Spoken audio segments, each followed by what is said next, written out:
அன்பின் தெய்வமே, நன்றியோடு சோதரிக்கிறோம். ஆர்வத்திலிருந்தே இந்த பிரசனத்தை ஊற்றிக் கொண்டிருக்கிறேன். நன்றியோடு நாங்கள் ஆராதனை செய்தோம். உமக்கு ஆராதனை செய்யவும், உமக்கு தூபத்தை காட்டவும் என்றால் எங்களுடைய ஆராதனை தான் தூபமாக உமக்கு ஊழியம் செய்வதற்கும் எங்களை நீ தெரிந்து கொண்டிருக்கிறதைக்காக உமக்கு சோதரம். ஆண்டவரே, என் குமாரரே, என் குமாரத்திகளே, நீங்கள் கர்த்தருக்கு பணிவிடை செய்ய உங்களை அவர் தெரிந்து கொண்டார் என்று வேதத்தை நாங்கள் வாசிக்கிறோம். நாங்கள் தெரிந்து கொள்ளப்பட்ட ஜனம், அழைக்கப்பட்ட கூட்டத்தை பார்க்கிறோம். அவரால் தெரிந்து கொள்ளப்பட்ட கூட்டத்திலே இன்றைக்கு அழைத்துக் கொண்டிருக்கிற கிருபைக்காக நமக்கு சொல்.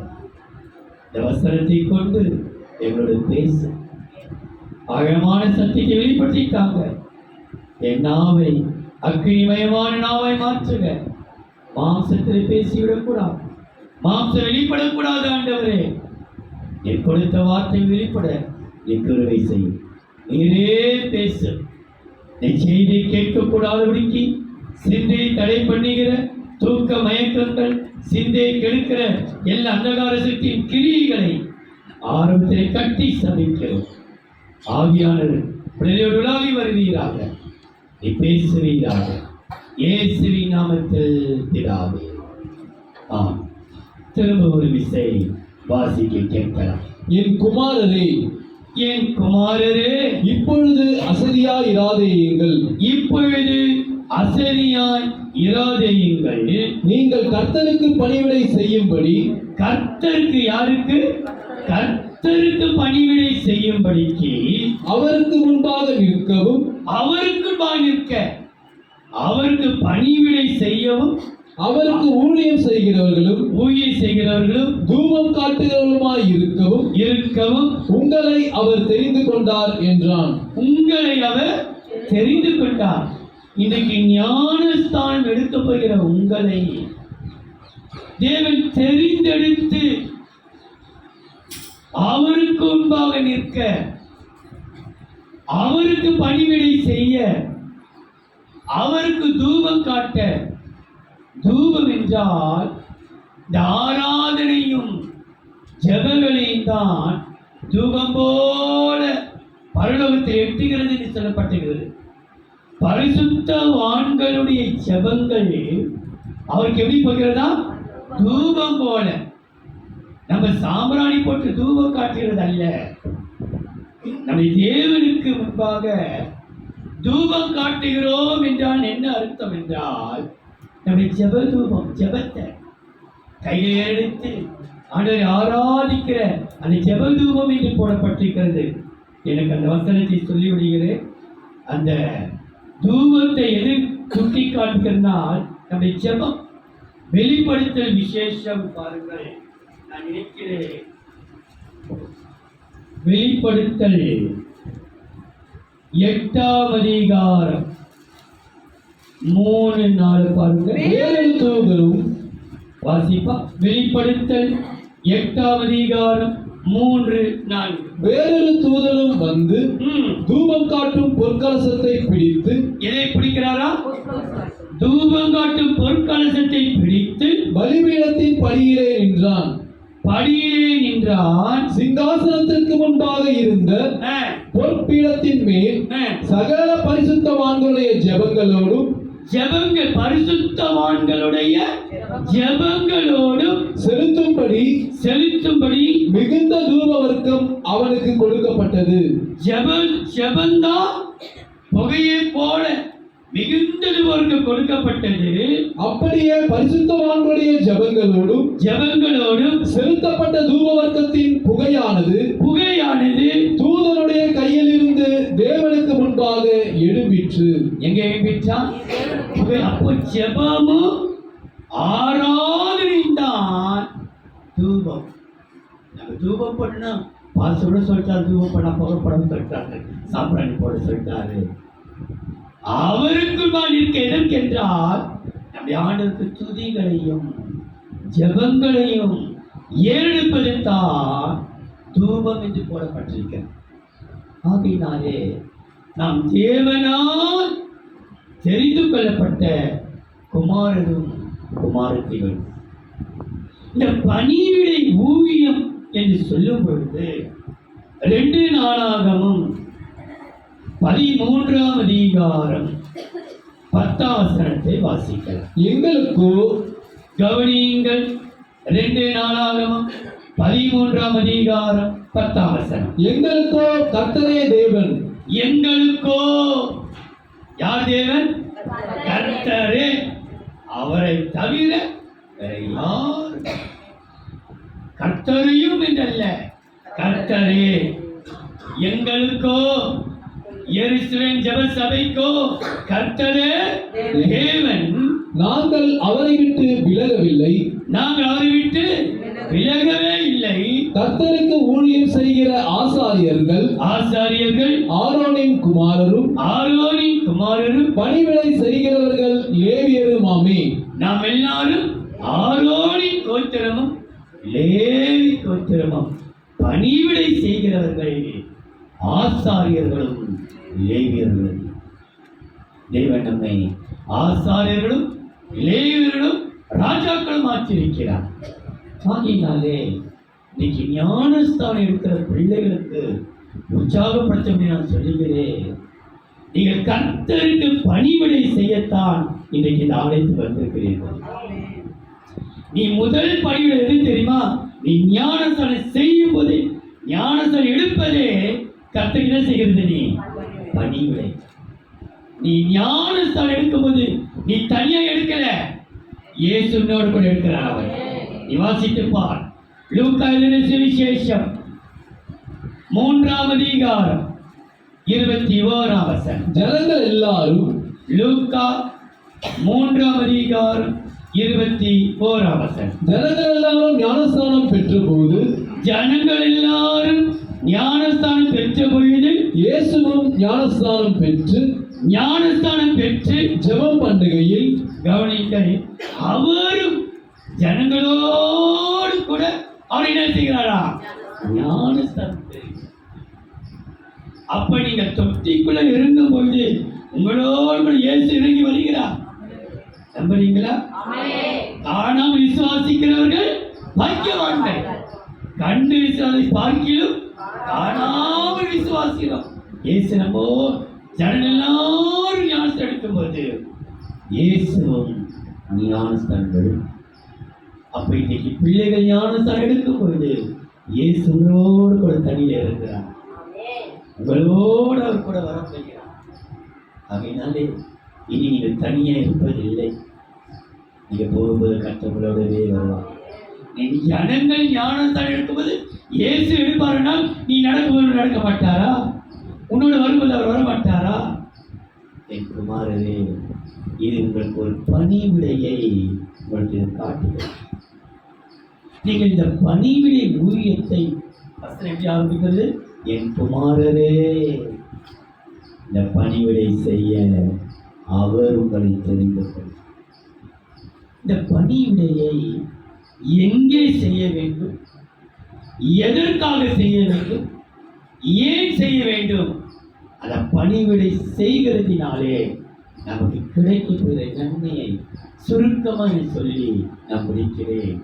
முதலாவதாக யாத்ராகமம் 33ஆம் அதிகாரம் 11ஆம் வசனம். ஒருவன் யாத்ராகமம் 33ஆம் அதிகாரம் 11ஆம் வசனம். ஒருவன் தன் சிநேகிதனோடே பேசுவது போல கர்த்தர் மோசேயோடே முகமுகமாய் பேசினான்.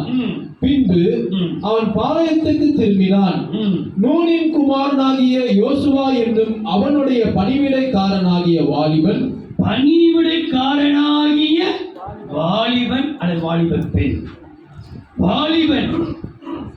வாலிப பெண் பிள்ளை, வாலிபன் பணிவிடை செய்கிற வாலிபன் ஆசரிப்பு கூடாரத்தை விட்டு பிரியாதிருந்தான். ஆசரிப்பு கூடாரம் என்றால் தேவனுடைய ஆலயம். தேவனுடைய ஆலயத்தை விட்டு அவன் பிரியான். இயேசு தேவ ஆலயத்திலே உலாவுகிறார் என்று ஒரு வசனம் உண்டு. இயேசு சாலமோன் கட்டின மண்டபத்திலே இயேசு உலாவினார். அப்ப இந்த ஆசரிப்பு கூடாரத்திலே தேவன் உலாவுகிறார் என்று சொல்லப்பட்டிருக்கு. அது வசனம் வாசித்திருக்கீங்களா? இயேசு சாலமோன் கட்டின தேவாலயத்திலே உலாவினார் என்று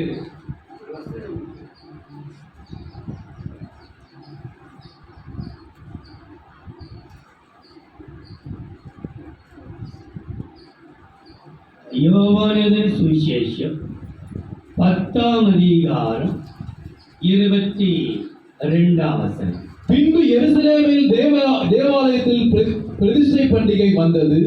22, 23. இயேசு தேவாலயத்தில் சாலமோனுடைய மண்டபத்திலே உலாவிக் கொண்டிருந்தார். ஆலயத்திலே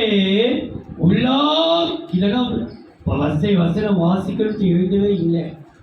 ஆனா உள்ளத்திலிருந்து கர்த்தர் வார்த்தையை கொடுக்கிறார். தேவனின் ஆலய தேவன் ஆலயத்திலே உலாவினார். இந்த ஆலயத்திலே நீங்கள் பணிவிடை செய்வதற்காக உங்களை கொண்டு வந்திருக்கிறார். அந்த வாலிபன் யார் என்றால் ஆசரிப்பு கூடாரத்தில் இருக்கிறவன். நீங்க ஞானஸ்தானம் எடுக்கிறதுக்கு முதல் நோக்கம் ஆலயத்திலே நீங்கள் காணப்பட வேண்டும். உங்களோடு கூட இயேசு உங்களோடு அமர்ந்து கொண்டிருக்கான். ஆலயத்திலே தேவன் உலாவுகிறார். ஏன் இந்த ஆசரிப்பு கூடாரத்திலே பணிவிடை செய்ய இருந்தான் பாருங்கள். என்னாகமம் 4ஆம் அதிகாரம் 4ஆம் வசனம். ஆசரிப்பு கூடாரத்திலே கோகாத்தின் புத்திரரின் பணிவிடை மகா பரிசுத்தமானவைகளுக்குரியது. இந்த பணிவிடை ஆலயத்துடைய கொண்டு வதற்கு நோக்கம் தெரியுமா? இந்த பணிவிடை ஊழியம் என்கிறது மகா பரிசுத்தமானது. சாதாரண பரிசுத்தமானது அல்ல, மகா பரிசுத்தம். அப்போ நீங்க சொல்லலாம், ஐயோ பார்த்து இந்த வாலிப நாட்களிலே என்னால் பரிசுத்தம் இருக்க முடியாது, எனக்கு தேவையில்லை பரிசுத்தம், மகா பரிசுத்தம், இந்த பணிவிடையே வேண்டாம். உன்னால் முடியாதது உனக்குள் இருக்கும் தேவனால் முடியும். நம்மால் பரிசுத்தமாய் வாழ முடியாது. உண்மை. 100க்கு 100 40 நாள் விரதம் இருக்கிறார்கள், மாலை போட்டுக் கொள்கிறார்கள், காலில் செருப்புகள் இல்லாமல் நடக்கிறார்கள், விரதம் இருக்கிறார்கள். 40 நாள் மாலை போட்டான், மாலை போட்டுக்கிறான், பிடிக்க மாட்டான். அவன் ரகசியமாக பிடித்து கொண்டு தெரியவா போகுது, அவன் சீல் பிடித்து கொண்டு தெரியவா போகுது. ஆனால் சொல்லப்பட்டுகிறது. ஆனால் அப்படி இருக்கிறாங்க சில பேர், நம்மள விரதம் இருக்கிறாங்க. ஆனால் 41 நாள் பழைய குருடி மாதிரி அவுத்து அவ்வளோதான், அவ்வளோதான். ஆனால் அவர்களால் முடியாது. நமக்குள் இருக்கும் தேவனால் அந்த எல்லா பழக்க வழக்கத்தையும் எல்லா பழக்க வழக்கம். எத்தனையோ பேர் போறாங்க வராங்க, நாட்களை ரொம்ப பண்டிகை கொண்டாடி அந்த குறிப்பிட்ட நாட்கள் வரைக்கும் தான், அதுக்கு அவரால் இருக்கவே முடியாது. ஆனால் நமக்குள் இருக்கும் அந்த மகா பரிசுத்த நம்மை பரிசுத்தப்படுத்தவர்களாக இருக்கிறார். தேவனை நினைத்துக் கொள்ளுங்கள். இயேசு எனக்குள் இருக்கிறார். நான் போய் கடையில் போய் நான் வாங்க வேணாம். இயேசு எனக்குள் இருக்கிறார், நான் இதை போய் செய்வேனா? நீ அந்த யோசித்தாலே போதும், ஆட்டோடைய பழக்கம் அப்படியே விளைக்கும். நான் ஒன்று, நீ அதை செய்யும்போது யோசித்துக்கொள், என்னை இயேசு பார்த்து கொண்டே இருக்கிறார், துக்கப்படுகிறார். எனக்கு நான் செய்யத்தெல்லாம் கர்த்தர் பார்த்து கொண்டே இருக்கிறார். அப்பா, உன்னை உலகாலும் துக்கப்படுத்து, விட முடியல விட முடியல விட முடியல. நீ அதிகம் இருந்தால் எப்படிதான் விடுவேன்? அன்பின் விட்டுக் கொண்டே ஆனால் நாள் பட உன்னால் விட முடியாது சொல்லி சொல்லி ரொம்ப வீக்கா இருக்க இந்த காத்த வீக்கா இருக்கிற அப்படியே இருந்துச்சுன்னா நாளைக்கு கர்த்தர் தேவன் நியாயத்தை கொண்டது நிறுத்திடுவோம். நீங்க வாசித்து பாருங்கள். என்னாகமம் 16ஆம் அதிகாரம் 9ஆம் வசனம். கர்த்தருடைய வாசஸ்தலத்தின் பணிவிடைகளை செய்யவும். என்னாகமம் 16:9. கர்த்தருடைய வாசஸ்தலத்தின் பணிவிடைகளை செய்யவும், சபையாரின் முன் நின்று அவர்கள் செய்ய வேண்டிய வேலைகளை செய்யவும், உங்களை தம் மண்டையில் சேர பண்ணும்படி இஸ்ரவேலின் தேவன் இஸ்ரவேல் சபையாரில் இருந்து உங்களை பிரித்தெடுத்ததும். உங்களை பிரித்தெடுத்திருக்கிறாரு. தெரிந்து கொண்டது மாத்திரமல்ல, அழைக்கப்பட்டார். இரண்டாவது தெரிந்தெடுக்கப்பட்டார். மூன்றாவது என்ன வைக்கிறாரா? உன்னை பிரித்து வைத்தார் ஆண்டவர். ஊழியத்துக்காக ஒரு விசேஷித்த கிருபை கொடுத்து பிரித்தெடுக்கப்பட்டீர்கள். ஞானஸ்தானத்தை கொண்டிருக்கிறா. அவரால் அழிக்கப்பட்டீர்கள், அவரால் தெரிந்து கொள்ளப்பட்டீர்கள், அவரால் பிரித்தெடுக்கப்பட்டீர்கள். நீ பிரித்தெடுக்கப்பட்டதினாலே இந்த ஞானஸ்தானம் செய்கிற காரியத்தை பாருங்கள். மத்தேயு சுவிசேஷம் 3ஆம் அதிகாரம் 11ஆம் வசனம். மனம் திரும்புதலுக்கென்று நான் ஜலத்தினால் உங்களுக்கு. மத்தேயு 3:11. மனம் திரும்புதலுக்கென்று நான் ஜலத்தினால் உங்களுக்கு ஞானஸ்தானம் கொடுக்கிறேன். எனக்கு பின் வருகிறவரோ என்னிலும் வல்லவராயிருக்கிறார். அவருடைய பாதரட்சைகளை சுமத்துறதற்கு நான் பாத்திரன் அல்ல. அவர் பரிசுத்த ஆவியினாலும் அக்கினியினாலும் உங்களுக்கு ஞானஸ்தானம் கொடுப்பார். ஞானஸ்தானம் நாங்கள் கொடுக்கிறது தண்ணீரில். ஆனால் கர்த்தரோ அக்கினியினாலும் பரிசுத்தத்தினாலும் பரிசுத்த ஆவியினாலும் உங்களுக்கு ஞானஸ்தானம் கொடுப்பார். அப்ப எல்லாரும் அபிஷேகத்தை பெற்றுக்கொள்ள வேண்டும். மனம் திரும்புவதற்கேற்ற எப்படி அது எப்படி ஆரம்பித்தது? மனம் திரும்புவதற்கேற்ற. அப்ப இந்த பணிவிடை எது என்றால், உன்னை எப்படியாகிலும் மனம் மாறணும், உன் குணம் மாறணும். உன் குணத்தை மாற்றுவதற்கு, உன் மனதை மாற்றுவதற்கு இதுவரைக்கும் எப்படி நடந்துட்ட. ஆனா இன்னைக்கு ஆண்டவர், என் குமாரரே, என் குமாரத்திகளே, நீங்கள் பணிவிடை செய்ய. எங்க பணிவிடை செய்ய? ஆலயத்தில் அல்லது ஆசரிப்பு கூடாரத்தில். ஆசரிப்பு கூடாரத்திலே பணிவிடை செய்ய நீ அழைக்கப்பட்டால், தெரிந்து கொள்ளப்பட்டால், பிரித்தெடுக்கப்பட்டால். பிரித்தெடுக்கப்பட்டு அழைக்கப்பட்டு தெரிந்து உனக்கு அவர் செய்கிற நன்மை பார். நீ மனம் திரும்பினால், மனம் திரும்ப நீ விரும்பினால், மனம் மாற வேண்டும் நீ விரும்பினால், உனக்கு கொடுக்கிற ஆசீர்வாதத்தை சொல்லி முடிக்கிறேன். யோபின் புஸ்தகம் 22ஆம் அதிகாரம் 23 26. நீ சர்வ வல்லவரிடத்தில் மனம் திரும்பினால். பாருங்கள், பழைய ஏற்பாட்டில் எழுதி வைக்கப்பட்டிருக்கிறது. யோபு 22ஆம் அதிகாரம் 23 26 முடிய. நீ சர்வ வல்லவரிடத்தில் மனம் திரும்பினால், திரும்ப கட்டப்படுவீர். திரும்பவும் உனக்கு ஒரு எதிர்காலம் காத்துக் கொண்டிருக்குது. கட்டி எழுப்புவார்.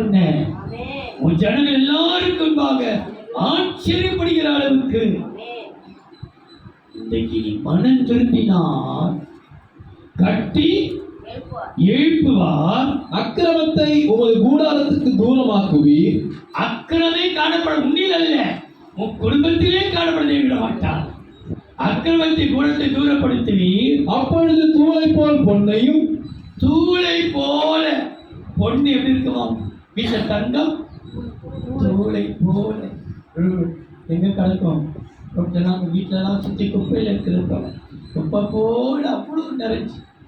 தூளை போல பொன்னையும் ஆற்று கற்களை போல் ஒப்பீரின் தங்கத்தையும் சேர்த்து வைப்பீர். தங்கத்தையும் பொன்னையும் சேர்க்கிற அளவுக்கு சேர்க்கிற அளவுக்கு. ஒரு சகோதரி என்ன சொன்னார்கள் ஒரு முறை, பிரதர் 2 பிள்ளைங்க தான், ஆனா 2 பேருக்கும் நான் 100 சவரம் சேர்த்து வச்சிருக்கேன். நான் என்ன சொல்றேன், 100 சவரம் சேர்த்து ஒரு அப்போ தேவன் நம்ம பிள்ளைகளை ஆசிரிக்க வராது. ஒரு சேமிப்பை கருத்து உண்டாக்குவார். நீ மனம் திரும்பிப்பார், உன் வறுமையெல்லாம் கர்த்தர் மாற்றுவார். உன் தரித்திரத்தில் மாற்றுவார், ஏழ்மையெல்லாம் மாற்றுவார், கைச்சத்தில் மாற்றுவார். ஆனா மனம் திரும்பணும், மனம் மாறணும். மனம் மாறினா நீ அப்படியே தங்கத்தையும் பொன்னையும் சேர்த்து வைப்பீர். அப்பொழுது சர்வவல்லவர் தாமே உமக்கு பசும் பொன்னும் உமக்கு சொக்க வெள்ளியுமாயிருப்பார். சுத்த வெள்ளி, சொக்க வெள்ளி, சுத்த பொன்னாயிருப்பார். அப்பொழுது சர்வவல்லவர் மேல் மனமகிழ்ச்சியாயிருந்து தேவனுக்கு நேராக உம்முடைய முகத்தை ஏறெடுப்பீர். நீ ஆசாரிப்பு கூடாரத்திலே நீ காணப்படுவாயானால், அந்த ஆலயத்திலே நீ காணப்படுவாயானால், இந்த ஆலயம் உன்னை மனமகிழ்ச்சியினாலே நிரப்பும். ஆலயம் என்றால் யாருக்கு? ஆலயத்திலே இயேசு. இந்த ஆலயத்தில் இருக்கிற இயேசு உன்னை மனமகிழ்ச்சியால். முதல் குறிப்பு, பணிவிடை செய். எங்கே? ஆலயத்தில். ஏன் ஆலயத்தில் பணிவிடை செய்வாய் என்றால் உனக்கு மனமகிழ்ச்சி உண்டு. மனமகிழ்ச்சியாக்க அவர் வெள்ளவராக இருக்கிறார். எல்லா துக்கத்தையும் உன்னை விட்டு விளக்கலாம். இரண்டாவதாக 1 சாமுவேல் 2ஆம் அதிகாரம் 11ஆம் வசனம். பின்பு எல்கானா 1 சாமுவேல் 2ஆம் அதிகாரம் 11ஆம் வசனம் 18ஆம் வசனம். பின்பு எல்கானா ராமாவில் இருக்கிற தன் வீட்டுக்கு போனான். அந்த பிள்ளையோ ஆசாரியனாகிய ஏலிக்கு முன்பாக கர்த்தருக்கு பணிவிடை செய்து கொண்டிருந்தான். ஆசாரியனுக்கு பணிவிடை செய். அந்த ஆசரிப்பு கூடாரத்திலே பணிவிடை செய்தார். இங்கே பார்க்கிறோம், ஆசாரியனுக்கு. யார் ஆசாரியன்? நமக்கு ஆண்டவராகிய இயேசு கிறிஸ்து. உங்களுக்கு ஆசாரியன் யாருன்னு கேட்ட என்ன சொல்றீங்க? இயேசு.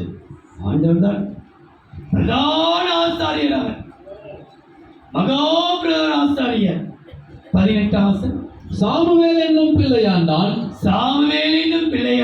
சணல் நூல் ஏபோத்தை தரித்தவனாய் கர்த்தருக்கு முன்பாக பணிவிடை செய்தான். கர்த்தருக்கு முன்பாக பணிவிடை செய்தான். 1 சாமுவேல் 3ஆம் அதிகாரம் 1ஆம் வசனம். சாமுவேல் என்னும் பிள்ளையாண்டான் ஏலிக்கு முன்பாக கர்த்தருக்கு பணிவிடை செய்து கொண்டிருந்தான். கவனித்தீங்களா? ஆசாரியனுக்கு தான், ஏலிக்கு பணிவிடை செய்து. இன்னைக்கு நீங்கள் ஞானஸ்தானம் எடுக்கிறவர்கள் யாருக்கு நீங்க பணி செய், யாருக்கு முன்பாக பணிவிடை செய்தால் ஆண்டவராக இயேசு கிறிஸ்துவுக்கு முன்பாக. யாரு பார்க்கிறாங்களோ இல்லையோ, நம்ம யார் பார்த்துட்டு இருக்கிறது? கர்த்தர் பிரதான ஆசாரியராகிய கர்த்தர் பார்த்து கொண்டே இருக்கிறார். அவருக்குத்தான், ஆசாரியனுக்குத்தான் நம்ம பணிவிடை செய்ய வந்திருக்கிறோம். ஏனென்றால் ஸ்திரீகள் வெறும் பயிர்க மாத்திரம் அல்ல, பெண் பிள்ளைகள் பணிவிடை செய்தார்கள் என்று 1 சாமுவேல் 25ஆம் அதிகாரம் 41ஆம் வசனம். அவள் எழுந்திருந்து 1 சாமுவேல் 25ஆம் அதிகாரம் 41ஆம் வசனம். அவள் எழுந்திருந்து தலை மட்டும் முகம் குனிந்து இதோ நான் என் ஆண்டவருடைய ஊழியக்காரரின் கால்களை கழுவத்தக்க பணிவிடைக்காரியாகிய அவருடைய அடியாள் என்றாள். அடியாள் அவருக்கு பணிவிடை செய்ய. ஊழியருடைய கால்களை கழுவ இயேசுவானவர் தம்முடைய சீஷருடைய பாதத்தை கழுவினார். இன்றைக்கு சில பேர் வேலையை சேரும் பொழுது செல்வார்கள், அரசாங்கத்திலோ மற்ற வேலை செய்வது, ஐயா எப்படி நான் பர்மிட் பண்ணுங்க ஐயா, நீங்க காலால சொல்ற வேலையை நான் கையால செய்வையா, காலால செய்யற வேலையை எது செய்வேனா கையால். பர்மிட் ஆன பிற்பாடு கையால கொடுக்கிற வேலை காலாலை சொல்லிப்பாங்க. பார்த்துக்கிறியா? ஓ ஆபீசர் அவர் பர்மனெண்ட் ஆயிட்டாரு, யூனியன் இருக்குது, எல்லாம் இருக்குது. ஆனா ஒன்று, நம்மை தேவன் உயர்த்த உயர்த்த உயர்த்த நம்ம தாழ்ந்து கொண்டே இருப்போம். பணி ஆசரிப்பு கூடாரத்திலே நீ பணிவிடை செய்வாயானா ஒரு பெரிய மனமகிழ்ச்சி. நீ ஆசாரியனாகிய இயேசு கிறிஸ்துவுக்கு நீ பணிவிடை செய்வாயானால் உனக்கு கிடைக்கிற நன்மையை சொல்வதற்கு முன்பாக இந்த ஞானஸ்தானம் எடுக்கிற உங்களுக்கு ஒரு வார்த்தை. மார்க் எழுதின சுவிசேஷம் 1ஆம் அதிகாரம் 5ஆம் வசனம். அப்பொழுது யூதேயா தேசத்தார் அனைவரும் எருசலேம் நகரத்தார் யாவரும் அவனிடத்திற்கு போய் தங்கள் பாவங்களை அறிக்கையிட்டு யோர்தான் நதியில் அவனால் ஞானஸ்தானம் பெற்றார்கள். அவனால் ஞானஸ்தானம். ஆசாரியருக்கு நீ பணிவிடை செய்ய வேண்டும் என்றால் உன் பாவத்தை நீ அறிக்கை. பாவத்தை என்ன செய்யணுமா?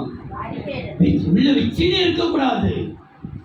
யார் பார்க்கணும் இல்லையோ இயேசு அப்படி உள்ளபடி ஆண்டவரே, இந்த அசுத்தமான எண்ணம், அசுத்தமான காரியம், அசுத்தமான பார்வை என்கிட்ட இருக்குது, நீங்க விளைவிக்க அறிக்கை செய்து விட்டு விடுகிறவனோ இறக்கம் பெற்று இறக்கம். இந்த இறக்கத்துக்கு முடிவே இல்லை. அறிக்கையிட மாட்டேன்றாங்க. ஆண்டவர்கிட்ட அறிக்கையிடுவதே இல்லை. நீ யார்கிட்ட சொல்லாத.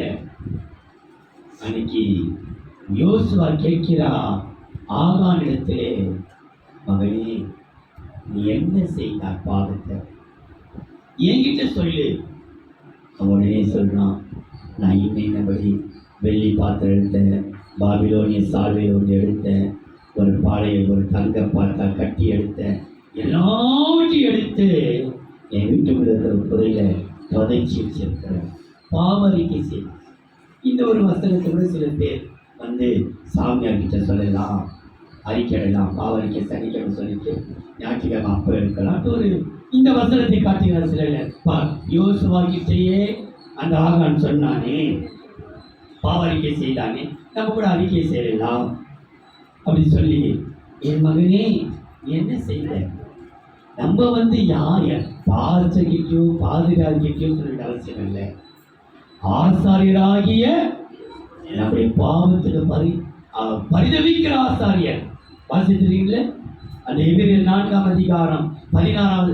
நம்முடைய பாவங்களுக்காக பரிதவிக்கிற பிரதான ஆசாரியராகிய இயேசு கிறிஸ்து. 4:16 15 நம்முடைய பலவீனங்களை குறித்து பரிதபிக்க கூடாத பிரதான ஆசாரியர் நமக்கிராமல் எல்லா விதத்திலும் நம்மை போல் சோதிக்கப்பட்டு பாவமில்லாதவராயிருக்கிற பிரதான ஆசாரியரே நமக்கு இருக்கிறார். பிரதான ஆசாரியர் நமக்கு இருக்கிறார். ஆதலால் நாம் இரக்கத்தை பெறவும் ஏற்ற சமயத்தில் சகாயம் செய்யும் கிருபையை அடையவும் தைரியமாய் கிருபாசன தண்டையிலே சேரக்கடவும். எங்க சேரக்கடவும்? கிருபையும் இரக்கம் நிறைந்த கிருபாசன சேர தைரியமா. இயேசு நீ சொல்லு, இந்த பாவம் எனக்குள் இருக்குது ஆண்டவரே, எனக்கு விலங்கு இருக்குது. ஒருத்தருக்கு நீ சொல்லாத, ஒருத்தருக்கு நீ சொல்லாத. யோசுவா பார்த்தீங்களாப்பா? அந்த வசனத்தை எடுத்து வாசி. யோசுவாவின் புஸ்தகம் 7ஆம் அதிகாரம்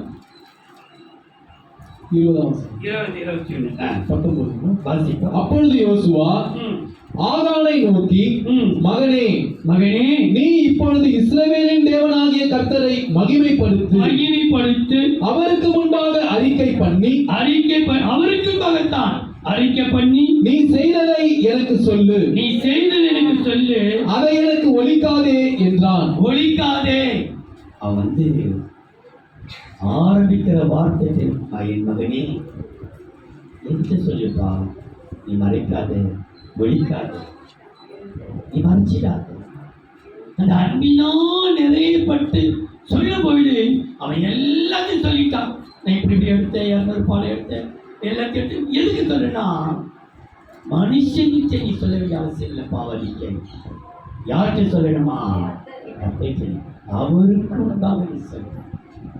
ஆகினாலே நீ பாவத்தை அறிக்கிடுவாயானால் ஆசாரியனாகிய இயேசு உனக்கு இரக்கத்தை காண்பிப்பான்.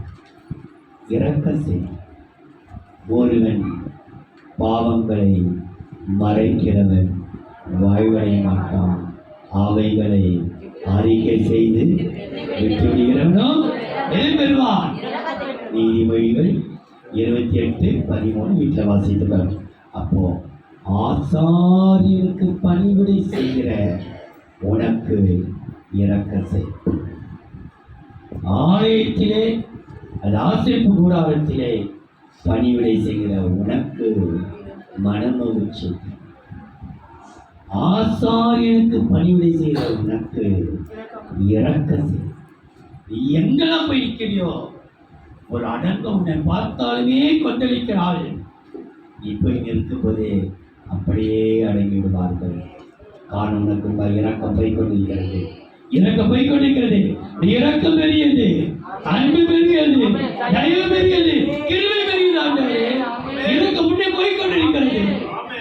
இப்போ எல்லாம் அப்படி துஷ்டனா இருப்பான். துஷ்ட மனிதன் உன்னை பார்த்த உடனே அப்படியே இரக்கமா இறங்கி விடுவான். காரணம் ஆசாரியனுக்கு பணிவிடை செய்கிற உனக்கு அவன் இரக்கம் செய். மூன்றாவது யோவேலின் புஸ்தகம் 2ஆம் அதிகாரம் 17ஆம் வசனம். கர்த்தரின் பணிவிடைக்காரராகிய ஆசாரியர்கள், கவனியுங்கள். யோவேல் 2:17.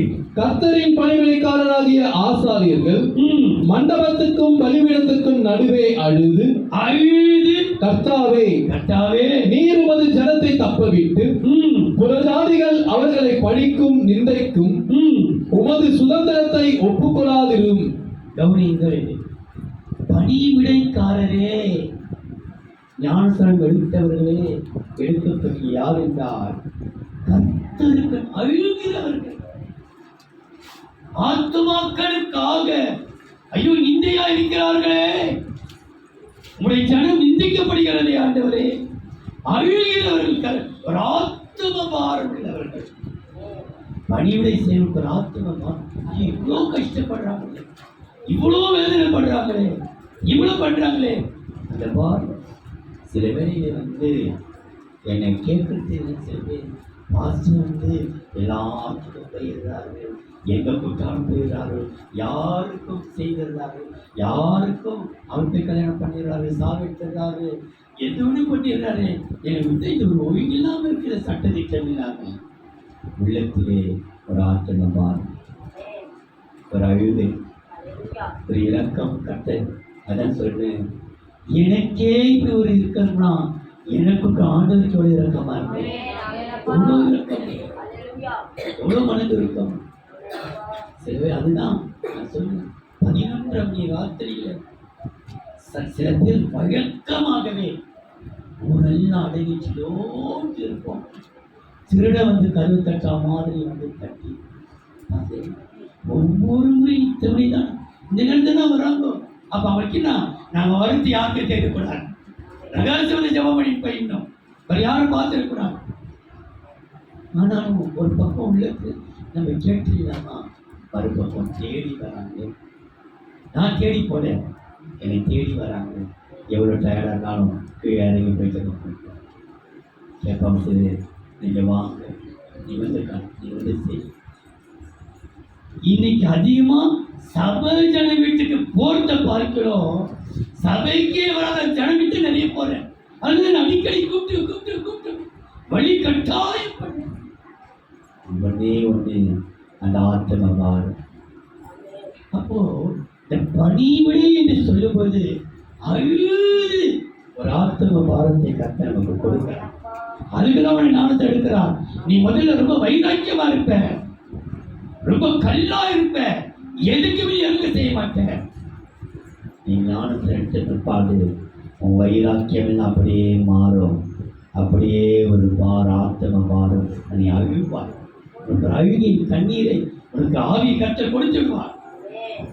அந்த யோபில் 1ஆம் அதிகாரம் 13ஆம் வசனத்தில் ஆசாரியர்களே 1:13 ரெட்டுடுத்தி புலம்புங்கள், ரெட்டுடுத்தி உபவாசம் இருந்து புலம்புங்கள்.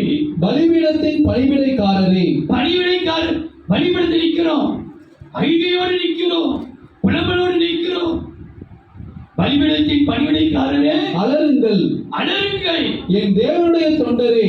என் தேவனுடைய யாரு தொண்டர்? நீங்கள் அவருடைய தொண்டர்.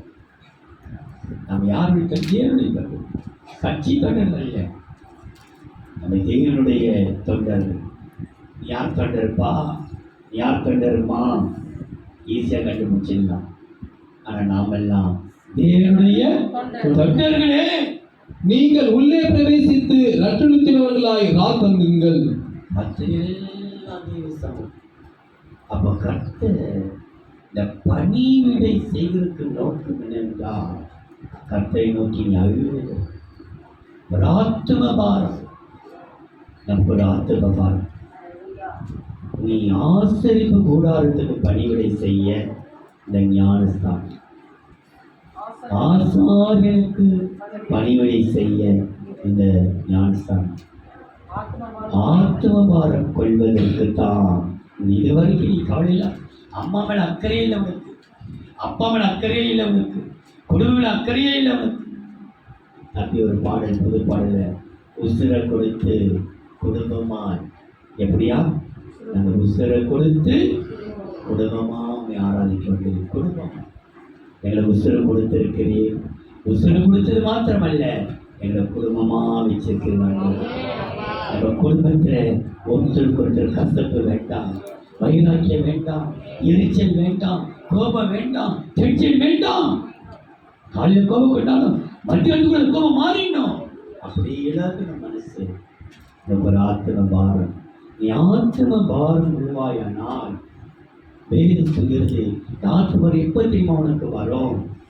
கலாத்தியர் 3ஆம் அதிகாரம் 27ஆம் வசனம். ஏனெனில் கலாத்தியர் 3ஆம் அதிகாரம் 27ஆம் வசனம். ஏனெனில் உங்களில் கிறிஸ்துவுக்குள்ளாக ஞானஸ்தானம் பெற்றவர்கள் எத்தனை பேரோ, ஞானஸ்தானம் எடுக்கிறவர்கள் எத்தனை பேரோ அத்தனை பேரும் கிறிஸ்துவை தரித்துக் கொண்டீர்களே. கிறிஸ்துவை தரித்துக் கொண்டா துணியை போல போட்டு நம்ம பார்க்கணும். இயேசு இதுதான் ஆத்ம பாரம். யாரையும் நம்ம புறமே தள்ளிடக்கூடாது. அது யாரா எப்படிப்பட்டவளா இருக்கும், அப்படிப்பட்ட நான் ஒரு முறை சொன்னேன். ஒரு முறை நான் எதிர்க்க போறேன், பயங்கரமான அந்த சோப்பு துணி போட்டு அங்க ஒருத்தர் கொடுப்பாரானப்பா மதத்துக்கு பிடிச்சோம் ஃபாதர் அப்படி நான் போனேன். அவர் என்னை வந்து ஆசையா, அவர் என்னை எப்படி அழைக்கிறாரு? ஆசையா மனசாக எடுத்து அப்படியே வாங்கி கண்டு சந்தோஷப்படுவார். போறது அவனை திரும்பி பார்த்துட்டு போறான். கொடுக்க மாட்டான்னு சொன்னேன். நான் இந்துவா இருந்தாலும் எனக்கு கொடுத்து, நம்ம இந்துவை பார்க்கல, முஸ்லீம் பார்க்கல, அவனுக்கு ஒரு ஆத்மாவை பார்க்கிறேன். நம்ம தான தர்மம் பண்ணுவது, இந்த தான தர்மம் பண்ணுவது சொல்வது ஜாதி மதம் சபைக்கு வருவதற்கு ஆண்டவனுடைய திருவையும் இந்த முறை என் மனசில் பட்டது. நான் சொல்லிட்டேமா, நான் இல்லைன்னா கூட யாரு வந்து பாஸ்டர் இல்லையா அவர் எனக்கு படம் கொடுப்போம் எனக்கு கொடுக்குறது எடுத்து கொடுத்து தங்கிய வச்சுக்கணும். கர்த்தருடைய கிருபையினாலே இந்த வருஷம் எல்லா வருஷத்தையும் பார்க்கிறோம் அநேகருக்கு கொடுக்க கர்த்தர் கிருபை. அநேகர் கேட்டுக்கோ, சபைக்கு வருங்கோ வராதுங்கோ போருங்கோ யார் யாரும் வந்து கேட்டாங்க. ஏன்னா அவங்களுக்கு தெரியும் பாசையை கொடுப்பார் பைக்கே, பாசையை கொடுப்பார் பைக்கே, இது வாங்கி படிச்சுமா போகாது அவர் கொடுத்தார் பைக்கே கொடுப்பார் போ கொடுப்பார் போ அப்படித்தான் இருக்குது. சும்மா விடுமா அது எனக்கு வாயை கொடுத்தாரு உனக்கு பால் சாப்பிட்டு வாயை போயிட்டு போ வாய் 450 ரூபாய் வாய் வாங்கி கொடுக்க சாதாரண வாயில் இல்லை எல்லாம் தேவன் கொடுத்துக்கிறது செய்யலாம். ஆத்மபால் யாரா இருக்கட்டும் ஒரு ஆத்மபால் நமக்கு ஒரு இப்படி ஏன் நம்ம யாரை வைத்து இருக்கிறோம்? கிறிஸ்து இயேசுவை வைக்கிறோம். இப்போ நீங்கள் இப்போ வந்து ஞானஸ்தானம் வந்து உட்கார வச்சு இது கும்பிக்கி அப்படின்னு இருக்கிறது இல்லை, நம்ம நிற்க வச்சு சாட்சி அப்படி தூக்கும். இது எதற்கு அடையாளம் என்றால் நீங்கள் வாசியுங்கள். கொலோசையர் ஒரு வசனம் உண்டு. கொலோசையர் 2ஆம் அதிகாரம் 12ஆம் வசனம். ஞானஸ்தானத்திலே அவரோடு கூட கொலோசையர் 2ஆம் அதிகாரம் 12. ஞானஸ்தானத்திலே அவரோடு கூட ஞானஸ்தானத்திலே அவரோடு கூட அடக்கம் பண்ணப்பட்டவர்களாகவும். எப்படியா?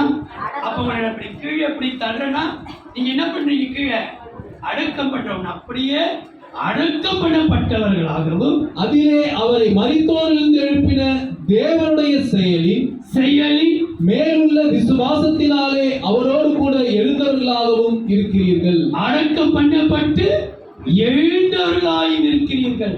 அப்ப உங்களை இப்படி சாட்சி சாய்க்கிறது வந்து உங்க மாம்ச சுபாவங்கள் மாம்ச எண்ணங்கள் மறிக்கிறது. உங்களை தூக்கி அப்படி நிறுத்தும் பொழுது அவரோடு கூட உயிரோடு வந்து நிறுத்துவீர்கள். அப்ப நீங்க இனி யார் என்றால் கிறிஸ்துவையே நீங்கள் தரித்திருக்கிறீர்கள். ஞான சிறப்பில் யார் என்றால் கிறிஸ்துவையே தரித்துக் கொண்டிருக்கிறார்கள். இந்த ஆத்தும பாரம் உள்ள உனக்கு கிறிஸ்துவை ஞானஸ்தானத்திலே தரித்திருக்கிற உனக்கு கர்த்தர் கொடுக்கிற ஆசீர்வாதத்தை பாருங்கள். சங்கீதம் 103ஆம் சங்கீதம் 21ஆம் வசனம். கர்த்தருக்கு பிரியமானதை செய்து அவர் பணிவிடைக்காரராய் இருக்கிற அவருடைய சர்வ சேனைகளே. நீங்க யாரா? அவருடைய சர்வ சேனைகள். அவரை துதியுங்கள். அவருக்கு பணிவிடை செய்ய என்றால் வசனம் அவருக்கு பிரியமானது. அப்போ கர்த்தர் எல்லாரும் இருக்கலாம். நான் ஞானஸ்தானம் எடுத்ததுனால எல்லாரும் என்னை வெறுத்துட்டாங்க பாஸ்டர். யாரும் இருக்கட்டும், கர்த்தர் உண்மையில் பிரியமாக இருப்பார். இயேசு தேவனுக்கு குமாரனாக இருந்தார். ஆனால் அவர் ஞானஸ்தானம் எடுத்து கரையேறுவது வானத்துக்கு ஒரு சட்டம் வருகிறது. எனக்கு நேசகுமாரனாக இருக்கிறது, இவரிலே நான் பிரியம். குமாரனாக இருந்தவர் ஞானஸ்தானம் எடுத்து எப்படி ஆகிறாரா? நேசத்துக்குரிய குமாரன். நேசகுமாரத்தியாய் உன்னை மாற்றி வைக்கிறார். அப்போ நீ ஆசரிப்பு கூடாரத்திலே பணிவிடை செய்யும் போது உன்னை மன மகிழ்ச்சியாக்கவும், நீ ஆசரிப்பு ஆசாரியனுக்கு பணிவிடை செய்யும் போது இரக்கமும் இங்கே போடப்பட்டிருக்கிறது. ஆத்ம பாரமுள்ளவர்களுக்கு நீ பணிவிடை செய்யும் போது உன்னை பிரிய வைக்கவும் அவர் வல்லவராயிருக்கிறார். நீ உன்னை பிரியமானவனாய் மாற்றி, பிரியமானவனே உன் ஆத்மா வாழ்கிறது போல எல்லாவற்றையும் வாழ்ந்து நீ சுகமாக இருப்பார். நான்காவது லூக்கா எழுதின சுவிசேஷம் 12ஆம் அதிகாரம் 42ஆம் வசனம். அதற்கு கர்த்தர், பணிவிடைக்காரருக்கு தகுதியான காலத்திலே பணி கொடுக்கும்படி எஜமான் அவர்கள் மேல் அதிகாரியாக வைக்கத்தக்க உண்மையும் விவேகமுள்ள விசாரணைக்காரன் யாவான். பணிவிடைக்காரன் யார் என்றால் அவன் அதிகாரி. அதிகாரிக்கு பயந்தவன், அதிகாரிகளுக்கு கீழ்ப்படி. அவனும் அதிகாரி தான், அதிகாரிக்கு கீழ்ப்படுகிறது. ஆண்டவராகிய இயேசு கிறிஸ்து சொல்லியிருக்கிறார், வானத்திலும் பூமியிலும் எனக்கு சர்வ அதிகாரமும் கொடுக்கப்பட்டிருக்கிறது. அப்ப நமக்கு அதிகாரி யாரு? இயேசு. மத்தேயு சுவிசேஷம் 28ஆம் அதிகாரம் 18ஆம் வசனம். அப்பொழுது இயேசு சமீபத்தில் வந்து அவர்களை நோக்கி வானத்திலும் பூமியிலும் சகல அதிகாரமும் எனக்கு கொடுக்கப்பட்டிருக்கிறது. யார் கொடுக்கப்பட்டிருக்கிறது? அப்ப அவர்தான் பெரிய அதிகாரி. அந்த அதிகாரிக்கு நீ பணிவிடை செய். ஆசரிப்பு கூடாரம் இயேசுவை காட்டுகிறது, ஆலயமும் இயேசுவை காட்டுகிறது, ஆத்ம பாரமும் இயேசுவை தரித்துக் கொள்ள வைக்கிறது. இப்ப அதிகாரியம் இயேசுக்கே. நீ உண்மை உத்தமா ஞானஸ்தானம் எடுத்துக்கொண்டு கர்த்தருக்குண்மையாயிரு. கர்த்தருக்குண்மையா யாருக்கு உண்மையா இருக்கிற இல்லையோ அப்படி சொல்லவே மாட்டேன். நீ கர்த்தருக்கு உண்மையா இருந்துச்சா நீ எல்லாருக்கும் உண்மையா இருக்க. கொஞ்சத்தில் உண்மை உள்ளவன் அநேக உண்மையா இருப்பான். அதிக லாபத்து பக்கம் ஒரு பக்கம் இருக்கட்டும். கொஞ்சத்தில் உண்மை உள்ளவன் அநேகத்தில் உண்மையா தான் இருப்பான். கொஞ்சத்தில் போய் பண்ணுவேன், அனைத்தில் போய் எல்லாத்துக்கும் அவன் பேசுவதே தெரியும். நல்லா போய் சொல்றான். ஆண்டவர் நம்முடைய உள்ளத்திலே ஆவியானவர் தங்கி இருக்கிறார். நீங்க நம்புறீங்களா? ஞானஸ்தானம் எடுக்கப்படுற ஒவ்வொருவருக்கும் இயேசு உங்களுக்கு இருக்கிறார். இதுவரைக்கும் உங்களுக்குள்ள இல்ல, இன்னைக்கு இருக்கிறார். கொலோசையர் 1ஆம் அதிகாரத்துல 27ஆம் வசனத்தை பாருங்கள். உனக்குள் அவர் இருக்கிறார்.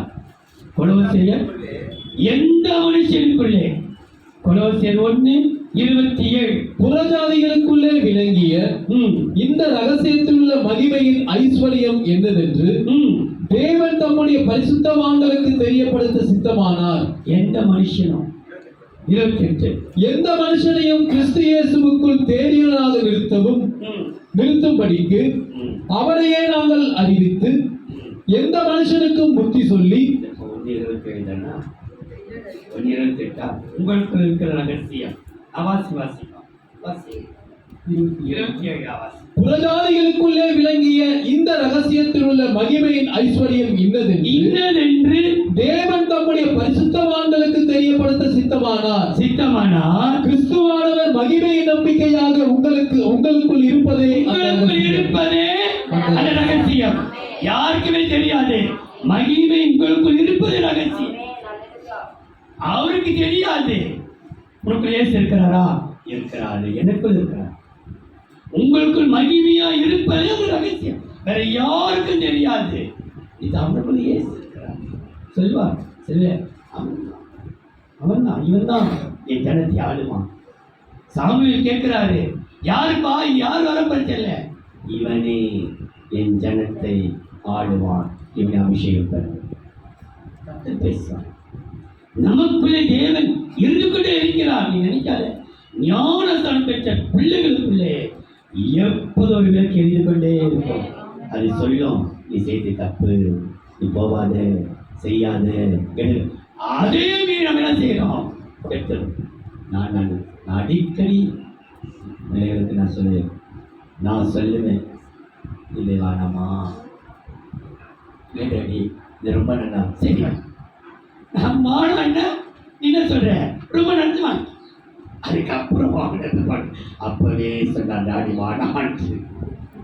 ஒன்று என் பேச்சு கேட்டது இல்லையா, உன் பேச்ச நான் கேட்டு அடி பண்ணிச்சு பாட சொல்லலாம். சில பேர் உணர்த்தலாம் இந்த காரியங்கள். நீ அப்படியாக அதிகாரிக்கு நீ கீழ்ப்படுவாயானால் உனக்கு கிடைக்கும் ஆசீர்வாதத்தை பாருங்கள். மத்தேயு 20ஆம் அதிகாரம் 25, 26. அப்பொழுது மத்தேயு 20ஆம் அதிகாரம் 25, 26. அப்பொழுது இயேசு அவர்களை கிட்ட வர செய்து புறஜாதியருடைய அதிகாரிகள் அவர்களை இருமாப்பாய் ஆளுகிறார்கள் என்றும் புறஜாதி அதிகாரிகள் இருமாப்பாய் ஆளுகிறார்கள் என்றும் பெரியவர்கள் அவர்கள் மேல் கடினமாய் அதிகாரம் செலுத்துகிறார்கள் என்றும் நீங்கள் அறிந்திருக்கிறீர்கள். உங்களுக்குள்ளே அப்படி இருக்கலாகாது. உங்களில் எவனாயிலும் பெரியவனாய் இருக்க விரும்பினால் அவன் உங்களுக்கு பணிவிடைக்காரனாய் இருக்க கடவன். அதிகாரி பணிவிடை செய். நீ பணிவிடை செய்வாயானால் ஞானஸ்தானம் நீ எடுப்பதினாலே கர்த்தருக்கு பணிவிடை செய்கிறார். அதிகாரியாகி இயேசுக்கு நீ பணிவிடை செய்யும் போது உனக்கு ஒரு நன்மை செய்தார் பாருங்கள். அப்போஸ்தலர் 2ஆம் அதிகாரம் 41ஆம் வசனம். அவனுடைய வார்த்தையை சந்தோஷமாய் ஏற்றுக்கொண்டவர்கள் 2 அப்போஸ்தலர் 2:41. அவனுடைய வார்த்தையை சந்தோஷமாய் ஏற்றுக்கொண்டவர்கள் ஞானஸ்தானம் பெற்றார்கள். சந்தோஷமா ஏற்றுக்கொண்டவர்கள் பெற்றார்களா? ஞானஸ்தானம் ஒரு பெரிய சந்தோஷம் என்று சொல்லுவதை பார்க்கிறோம். அற்புதம் சொல்லலாம். நீங்க பாருங்கள், அப்போஸ்தலர் 9ஆம் அதிகாரத்துல அந்த வசனம் இருக்கிறது. அப்போஸ்தலர் 9:18. உடனே அவன் கண்களில் இருந்து மீன் செதில்கள் போன்றவைகள் விழுந்தது. அவன் பார்வையடைந்து எழுந்திருந்து ஞானஸ்தானம் பெற்றான். நடக்காத நீ ஞானஸ்தானம் எடுக்கும்போது கத்தோட்டு செய்ய உடனே கண்ணு விழுந்துடுச்சு. டக்குன்ட்டு இதுவும் கண்ணு மறைச்சிடுச்சு. சவுல பவுலாமாரன் சவுலுக்காக மீன் சேர்க்க ஒரு கொழுப்பு அடிச்சிடுச்சு. கண்ணுல திமிர்ல ஆடி இருந்தான். எல்லாரும் அழிப்பேன், கொள்ளுவேன், பண்ணுவேன். உடனே செதில் போல கீழே விழுந்துச்சு. அவனுடனே ஞானஸ்தானம். நீ ஞானஸ்தானம் எடுத்த உடனே கர்த்தருக்கு ஒரு அற்புத சேவலாக இருக்கிறார். எத்தனையோ வருஷம் எதிர்பார்த்து இருக்கிற உன்னை விட்டு அந்த வியாதிக்கு வேப்பது, அந்த பெருவில் வேப்பது, நாட்டை விட்டு சோறு வேப்புகிறது. அடிக்கடி பலவீனம், நெஞ்சு வலி, தலைவலி, பல்வலி, ஏதோ ஒரு வழி ஆட்டி படிச்சிச்சு. நீ படி ஏறும் போது கிட்டப்பட்டு விடும். புதிய மனுஷனாய் புதிய மனுஷன் ஏற போகிறாய். உடனே அற்புத சுகம். நீ அதிகாரிக்கு பணிவிடை செய்வாயனால் அற்புத சுகம். கடைசியா எபிரேயரின் புஸ்தகம் 3ஆம் அதிகாரம் 5ஆம் வசனம் 7ஆம் வசனம். சொல்லப்பட போகிற காரியங்களுக்கு சாட்சியாக எபிரேயர் 3ஆம் அதிகாரம் 5-7. சொல்லப்பட போகிற காரியங்களுக்கு சாட்சியாக மோசே பணிவிடைக்காரனாய் அவனுடைய வீட்டில் எங்கும் உண்மையுள்ளவனாய் இருந்தான். பணிவிடைக்காரன் மோசே பணிவிடை அவருடைய வீட்டிலே உண்மையாக. அவருடைய வீடு எப்படிப்பட்ட வீடு? 7ஆம் வசனம். ஆகையால் பரிசுத்த ஆவியானவர் சொல்லுகிறபடியே அவர் யாருக்கு பணிவிடை செய்தனால் ஆவியானவர் அபிஷேகம் உள்ளவர்களுக்கு, அபிஷேகம் பெற்றவர்களுக்கு செய்திருக்கிறார். ஆவியானவர் பரிசுத்த ஆவியானவர் சொல்லுகிறபடியே இன்று அவருடைய சத்தத்தை கேட்பீர்களாகில், இன்றைக்கு அவர் சத்தத்தை கேட்டு ஞானஸ்தானம் எடுக்கிற உங்களுக்கு வனாந்தரத்திலே கோபமூட்டின போதும் கவனிங்கள். இன்றைக்கு உங்கள் வாழ்க்கையிலே எல்லா கோபம் சாபம் உங்களுக்கு அப்படி வீடு தொலைய போகிறது. உங்களுக்கு இருக்கிற ஆவியானவர், உனக்குள் ஒரு அபிஷேகம் இருக்கிறது. அந்த ஆவியானவருக்கு நீ பணிவிடை செய்வாயானால் உனக்கு ஒரு ஆசீர்வாதம் கொடுப்பார். அதற்குள் இன்னொரு வசனத்தை வாசிக்கலாம். 2 கொரிந்தியர் 9ஆம் அதிகாரம் 12ஆம் வசனம். இந்த தர்ம சகாயமாகிய பணிவிடை பரிசுத்தவான்களுடைய குறைவுகளை நீக்குகிறதும் அல்லாமல் அநேகர் தேவனை ஸ்தோத்தரிப்பதினாலே சம்பூர்ணம் உள்ளதாயும் இருக்கும். நீ ஆவியானவருக்கு பணிவிடை செய்ய செய்ய எல்லாருக்கு சம்பூர்ணமாய் அரைகுறைமா இருக்காது. பாஸ் மார்க் அல்ல, ஃபர்ஸ்ட் கிளாஸ் மார்க்.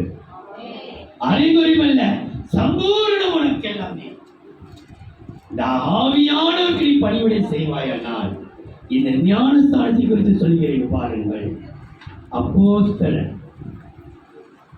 10ஆம் அதிகாரம் 46, 47, 48. பேதுருவோடே கூட வந்திருந்த விருத்த சேதனம் உள்ள விசுவாசிகள் கேட்கும் போது பரிசுத்த ஆவியின் வரம் புறஜாதிகள் மேலும் பொழிந்தருளப்பட்டதை குறித்து பிரமித்தார்கள்.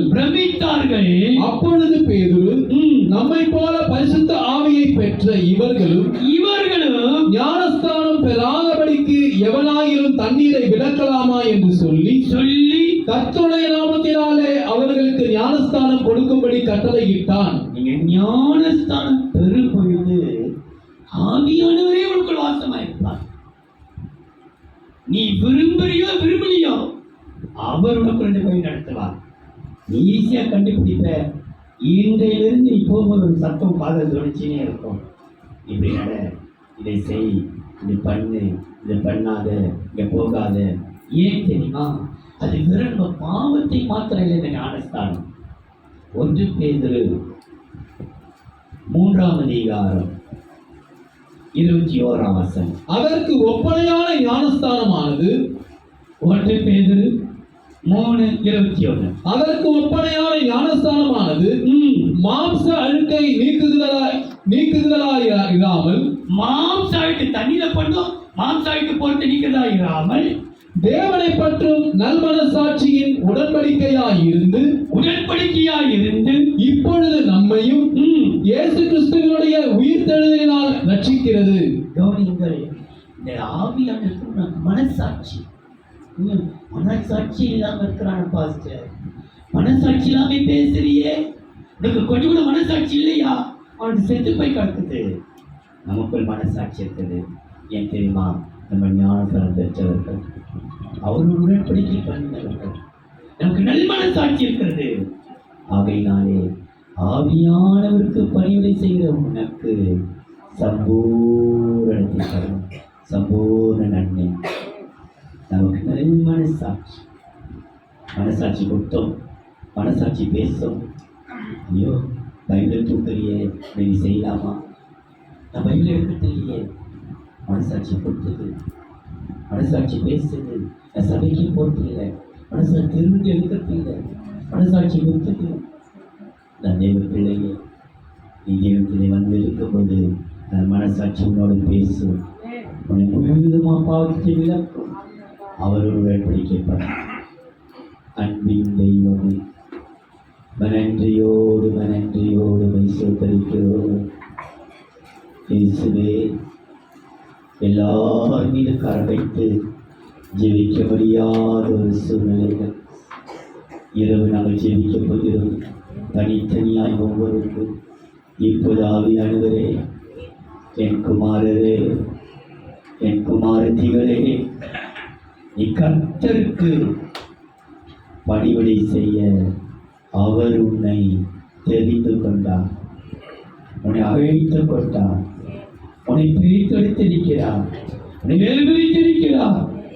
அதுவே ஒவ்வொருவரையும் தொற்று நீ ஆசீர்வதிப்பீராக, பலப்படுத்துவீராக, கிருபை தருவீராக, இரத்த கோட்டையாலை மூடி மறைப்பீராக.